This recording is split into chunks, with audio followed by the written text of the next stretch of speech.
High friends, नमस्ते। Mums magic फुडमा यहाँहरूलाई धेरै धेरै स्वागत छ। यदि हजुरहरूले हाम्रो च्यानललाई सब्सक्राइब गर्नुभएको छैन भने प्लिज सब्सक्राइब गरिदिनु होला र नयाँ नयाँ रेसिपीको नोटिफिकेसन पाउनको लागि यो बेल आइकनलाई पनि प्रेस गरिदिनु होला। आज हामीले यहाँ लिभर फ्राई बनाएर देखाउन जाँदैछौँ। मैले यहाँ सजिलो तरिकाले हजुरहरूलाई लिभर फ्राई बनाएर देखाउन जाँदैछु। मैले यहाँ यसरी 600 ग्राम लिभर लेखेँ। मैले यसमा एउटा दुईटा किडनी पनि मिक्स गरेको छु र यहाँ मैले यो भाँडामा दुईटा मिडियम साइजको टमाटर राखेँ। हामीले यसलाई ब्लेन्ड गर्न जाँदैछौँ। दुईटा टमाटर राखेपछि मैले 4वटा 5वटा जति लसुन पनि राखेँ। लसुन राखिसकेपछि मैले 1 इंच जति अदुवा राखेँ या 1 मुठी जति मैले अदुवा पनि राखेँ। मैले 1 सानो चम्चा तिमुर पनि राखेँ र यहाँ मैले 1 ठुलो चम्चा तेल राखेँ। यसरी राखिसकेपछि मैले यसलाई ब्लेन्ड गर्न जाँदैछु र यसलाई मैले मसिनो प्युरी पेस्ट बनाउँछु। यो ग्राइन्ड गरेर यो मसला रेडी पनि भइसक्यो। यस्तो देखिएपछि मैले यहाँ यो लिभर र किडनीलाई मैले मसिनो बनाएर काटेको छु। अब यहाँ मैले प्यान बसालेँ। यो प्यानमा 2 ठुलो चम्चा मैले तेल राखेँ। त्यसपछि मैले यहाँ 1 सानो चम्चा जिराको दाना राखेँ र यो मैले 3टा सुकेको सानो खुर्सानी पनि राखेँ र यहाँ मैले अब यो लिभरलाई यसरी राखेर यसलाई राम्रोसँग भुट्न जाँदैछु।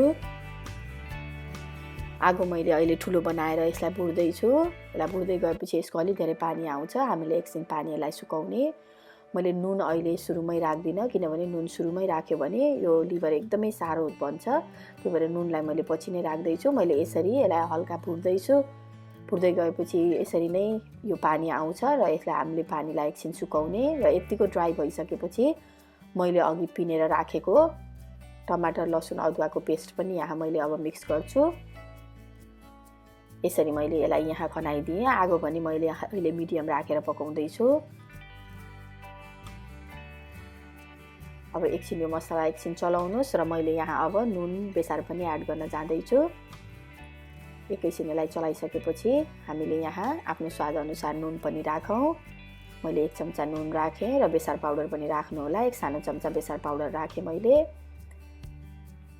र यसलाई मैले एकछिन राम्रोसँग चलाउँछु। चलाइसकेपछि मैले मिडियम टु लो आगोमा यसलाई ढक्कन लगाएर 10-15 मिनट जस्तो चलाउँदै ढक्कन खोल्दै पकाउँदै गर्छु।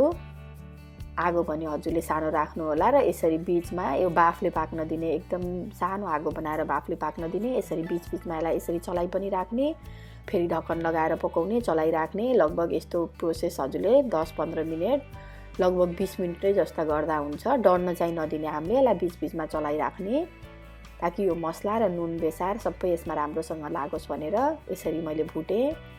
अलिअलि तल टाँसिन्छ तर यसलाई राम्रोसँग भुट्दै चलाउँदै गर्नु होला। र मैले यहाँ 2 सानो चम्चा भुटेर पिनेर राखेको जिराको धुलो मात्रै राखेँ।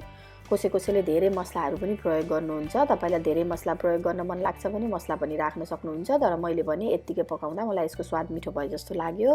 र मैले यहाँ गार्निसको लागि धनिया पनि राखेँ। हेर्नुस् त हाम्रो यो लिभर भुटेर पाकेर रेडी पनि भइसक्यो। तपाईहरुले पनि यसरी नै बनाएर खानु होला। आशा छ मलाई तपाईलाई यो रेसिपी पक्कै मन पर्ने छ र यो सर्भ गर्नको लागि पनि तयार भइसक्यो। यसरी नै बनाएर आफ्नो साथीभाइ फ्यामिलीसँग सेयर गर्नु होला। हाम्रो च्यानललाई लाइक, कमेन्ट र सब्स्क्राइब पनि गर्न नभुल्नु होला। Thank you for watching.